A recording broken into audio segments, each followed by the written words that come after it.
اگر آپ اللہ کے ساتھ تعلق مضبوط کرنا چاہتے ہیں، اگر آپ اللہ کا قرب حاصل کرنا چاہتے ہیں، اللہ کو اپنا دوست بنانا چاہتے ہیں، اللہ کو اپنا ولی بنانا چاہتے ہیں، اللہ کو اپنا پشت پناہ بنانا چاہتے ہیں، ایک آیت میں آپ کے سامنے پڑھنے لگا ہوں، اس کے بیچ میں 2 سٹیپس میں بتایا گیا ہے کہ آپ اللہ کے قریب تر قریب کیسے ہوں گے۔ لیکن افسوس کے ساتھ مجھے یہ بات کہنی پڑ رہی ہے کہ اس آیت کو ہم نے ایک دوسرے کو غلط ثابت کرنے کے لیے اور وسیلہ ثابت کرنے کے لیے رکھ دیا۔ جب ہم ایک دوسرے کو غلط ثابت کرنے کے لیے قرآن کا سہارا لیں گے تو قرآن کا جو مین میسج ہوگا اسے ہم کھو بیٹھیں گے، اس سے ہم بہت دور چلے جائیں گے۔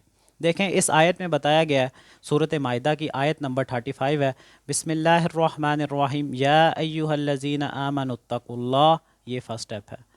اے ایمان والو، اللہ کا تقوی اختیار کرو۔ اللہ کا تقوی ان سمپل میننگ اللہ کا ڈر ہے۔ اللہ کا تقوی اللہ کے غضب سے، اللہ کی ناراضگی سے، اللہ کے احکامات توڑ دینے سے بچنا، یہ اللہ کا تقوی ہے۔ آپ کے سامنے اگر کوئی چیز حرام آ گئی ہے، کوئی حرام مال آ گیا ہے، کوئی نامحرم عورت آ گئی ہے جو آپ کو جو ہے نا غلط نیت سے اپنی طرف بھلا رہی ہے، کوئی موویز آ گئی ہیں، کوئی سانگز آ گئی ہیں، جو بھی اپنی پریزنٹ کنڈیشن میں دیکھیں آپ کے سامنے کوئی بھی بری ایکٹیویٹی آپ کے سامنے آ گئی ہے، آپ نے ان سے بچنا ہے۔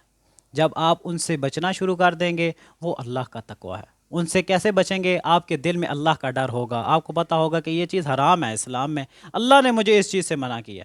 آپ کے سامنے حرام مال آ گیا، آپ نے کہا کہ یہ حرام مال آ گیا، اگر میں نے اسے لے لیا تو اللہ مجھے پکڑ لے گا، یہ اللہ کا ڈر ہے۔ آپ کے سامنے موویز آ گئے، سانگز آ گئے، آپ نے نہیں سنے، کیونکہ آپ کو پتہ ہے کہ اللہ میرا ناراض ہو جائے گا مجھ سے، تو میں جو ہے نا نہیں سنوں گا، یہ اللہ کا ڈر ہے۔ پہلا سٹیپ یہ ہے کہ اپنے اندر اللہ کا تقوی اختیار کرو۔ جب یہ تقوی اختیار ہو جائے گا، یہ ڈر آپ کے بیچ میں پیدا ہو جائے گا، تو پھر دوسرا سٹیپ یہ ہے وَابْتَغُوا إِلَيْهِ الْوَسِيلَةَ، اور تلاش کرو اس کا قرب۔ اور قرب کیسے حاصل کرو گے؟ وَجَاهِدُوا فِي سَبِيلِهِ لَعَلَّكُمْ تُفْلِحُونَ، اور جہاد کرو اس کے راستے میں تاکہ تم فلاح پاؤ۔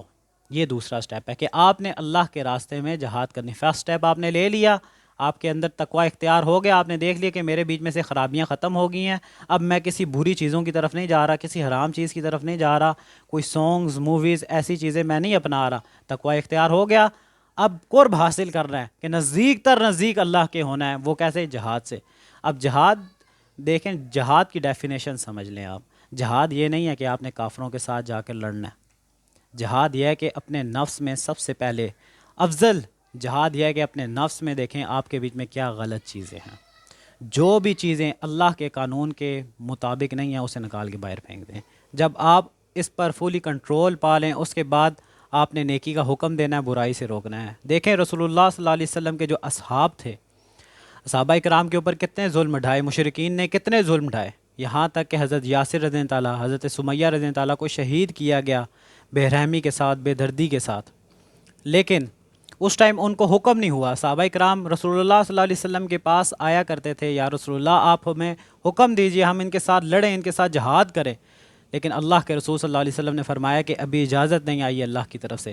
وہ جو ٹائم تھا، وہ جو پیریڈ آف ٹائم تھا، اس ٹائم اللہ کے رسول صلی اللہ علیہ وسلم صحابہ کرام کو فلی ٹرین کر رہے تھے ان کے نفس کے خلاف، ان کو تیار کر رہے تھے۔ جب وہ تیار ہو گئے، پھر اللہ کی طرف سے حکم آیا کہ جہاد کرو۔ پھر اس کے بعد جو جہاد ان لوگوں نے کی، آج بھی لوگ صحابہ کرام کے لیے جانیں دینے کے لیے تیار ہیں۔ ان کے خلاف اگر کوئی بات کر جائے، غلط بات بول جائے، تو ان کی جان لینے کے لیے بھی تیار ہیں اور جانیں دینے کے لیے بھی تیار ہیں۔ تو دیکھیں، سب سے پہلے ہم نے اپنے خلاف جہاد کرنی ہے، اپنے نفس کے خلاف جہاد کرنی ہے۔ جو بھی چیزیں اللہ کے قانون کے مطابق نہیں ہیں، اللہ کی شریعت کے مطابق نہیں ہیں، قرآن کے مطابق نہیں ہیں، رسول اللہ صلی اللہ علیہ وسلم کے فرمان کے مطابق نہیں ہیں، اسے اٹھا کے باہر پھینک دیں۔ اس کے بعد دوسرا پوائنٹ جو ہم نے کرنا ہے، وہ پھر ہم نے نیکی کا حکم دینا ہے، برائی سے روکنا ہے۔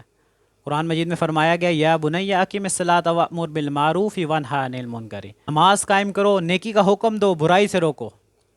اور یہ بہت مشکل کام ہے، پھر اس کے اوپر تم نے صبر بھی کرنا ہے۔ تمہارے اوپر مشکلات آئیں گی، تکلیفیں آئیں گی، تم نے اس کے اوپر صبر کرنا ہے۔ تو یہ کام آپ کریں گے، سب سے پہلا اللہ کا تقوی، اس کے بعد اللہ کے قریب تر قریب ہونے کے لیے، اللہ کا قرب حاصل کرنے کے لیے اللہ کے راستے میں جہاد کریں گے۔ پھر آپ آہستہ آہستہ آہستہ آہستہ اللہ کے قریب ہوتے رہیں گے، اللہ کے ساتھ آپ کا تعلق مضبوط ہو جائے گا۔ مصیبتیں، پریشانی، تکلیفات آپ کے اوپر آئیں گی، اس کے اوپر آپ نے صبر کرنا ہے۔ یہ اللہ کا تقوی ہے، اللہ کے ساتھ آپ کا تعلق ہے۔ دیکھیں اس دنیا میں یہ جو کچھ تھوڑی بہت تکلیفات آئیں گی، تو آخرت میں نہ ختم ہونے والی زندگی آپ کو مل جائے گی۔ اور اس دنیا میں ہدایت ایک ایسی چیز ہے کہ اس دنیا میں بھی کامیابی ہے، آخرت میں بھی کامیابی ہے۔